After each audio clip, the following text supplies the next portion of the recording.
Kita beralih ke sorotan berikutnya, Saudara. Menko Kemaritiman dan Investasi Luhut Binsar Panjaitan mengingatkan KPK agar mengedepankan pencegahan korupsi.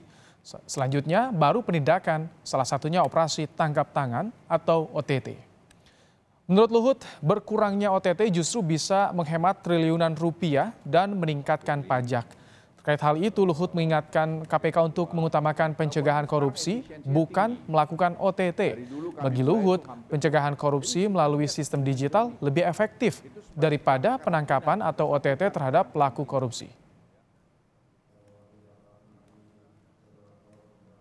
Ini semua kerjaan dalam tadi pencegahan, dan itu menghemat ratusan triliun dan meningkatkan pajak. Itu dilihat, jangan drama-drama tadi yang ditangkap Pak KPK mesti kalau kurang jumlah ditangkap berarti nggak sukses. Saya sangat tidak setuju, itu kampungan menurut saya. Kalau pemikiran itu kan deso itu. Pemikiran modern, makin kecil yang ditangkap tapi makin banyak penghematan, itu yang sukses story-nya.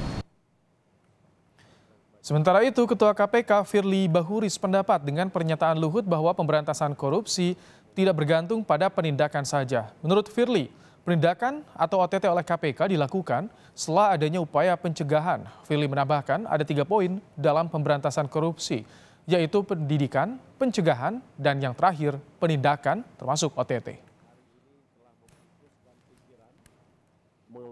Seperti yang pernah saya sampaikan bahwa memberantas korupsi itu kita sudah lakukan kajian. Fakta empiris sampai hari ini penindakan itu telah melakukan penangkapan dan proses hukum.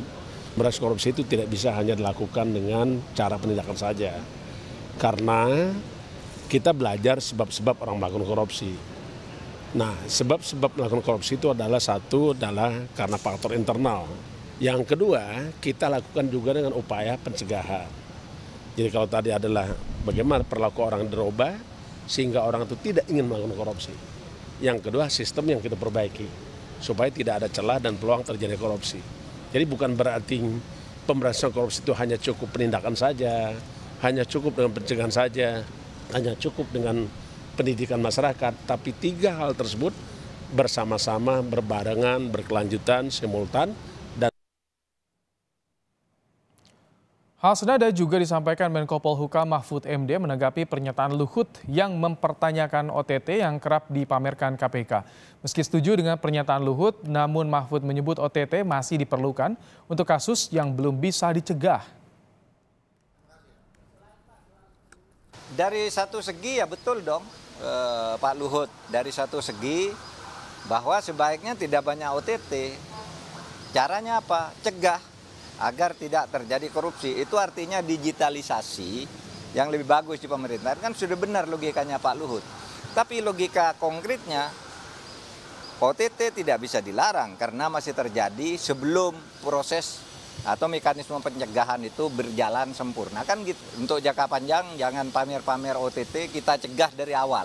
Tapi sekarang karena belum bisa dicegah, ya di OTT aja malah kalau saya lebih bagus gitu.